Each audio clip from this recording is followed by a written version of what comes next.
Le bal des hypocrites et la faillite des intelligences artificielles. Pour commencer, on peut remarquer la chose suivante. Macron n'a pas menacé Trump de sanctions de la même façon que Macron avait menacé Poutine, et personne d'autre dans la bourgeoisie mondiale semble décidé à imposer des sanctions économiques et d'ordre divers à Trump et à son équipe. Et donc, feu vert. Feu vert pour déclencher la Troisième Guerre mondiale. Le bal des hypocrites. On voit que toute la bourgeoisie mondiale est en réalité une totalité dialectique, avec des contradictions, avec des concurrences, mais avec un objectif global, et je vais y venir.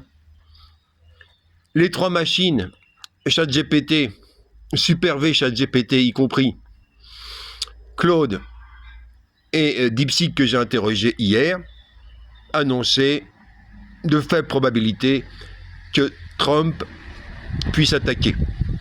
Moi, j'étais au contraire très inquiet et je leur avais transmis le texte de François Asselineau, espèce de gaulliste réactionnaire, mais qui a des éclairs de lucidité parfois.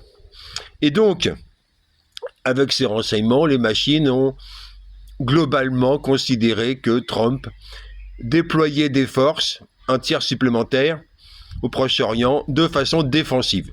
Pronostic totalement stupide, et je vais y venir.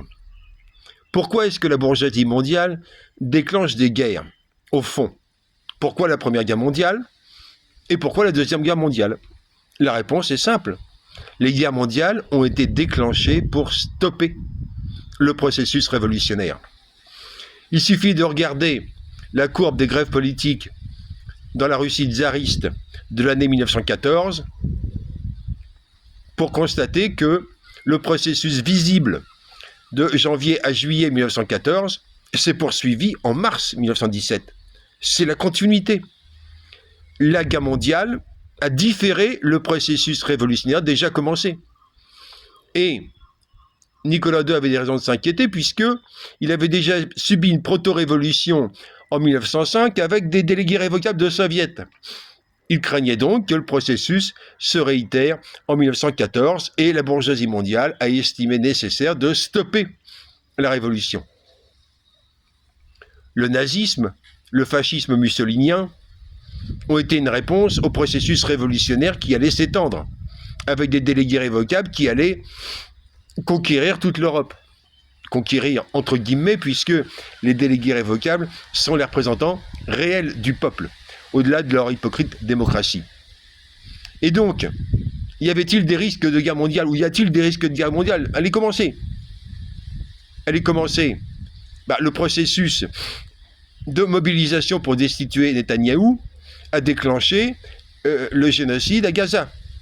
Les manifestations massives contre Trump, le nouveau roi, ont eu une réponse. Le bombardement de l'Iran, c'est la réponse de Trump à la mobilisation pré-révolutionnaire aux USA. Et donc, les machines se sont totalement trompées puisqu'elles ne sont pas nourries avec cette grille-là. Elles ne sont pas nourries avec l'analyse des véritables causes des deux premières guerres mondiales. Les véritables causes sont les processus révolutionnaires, ou plutôt sont la réponse de la bourgeoisie parasitique au processus révolutionnaire pour passer outre la démocratie bourgeoise, l'hypocrite démocratie bourgeoise, avec des élus uniques non révocables.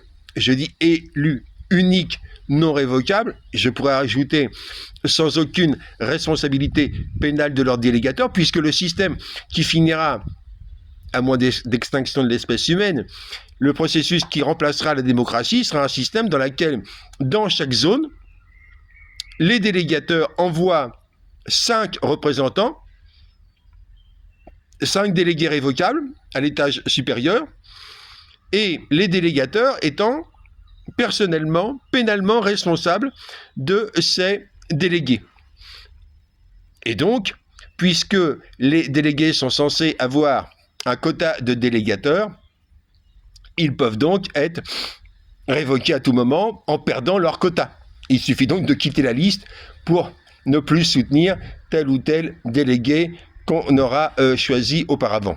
L'urgence est donc, contre cette guerre mondiale, un gouvernement mondial révocable, dans lequel chaque ministre révocable sera le représentant de 250 millions d'humains. C'est la seule réponse possible à cette guerre mondiale commencée par Trump, avec le soutien hypocrite de Macron et, au fond, de toute la bourgeoisie mondiale qui, en réalité, n'est pas mécontente, y compris les bourgeoisies chinoises et russes, qui, au fond, ne sont pas mécontentes de voir stopper le processus révolutionnaire.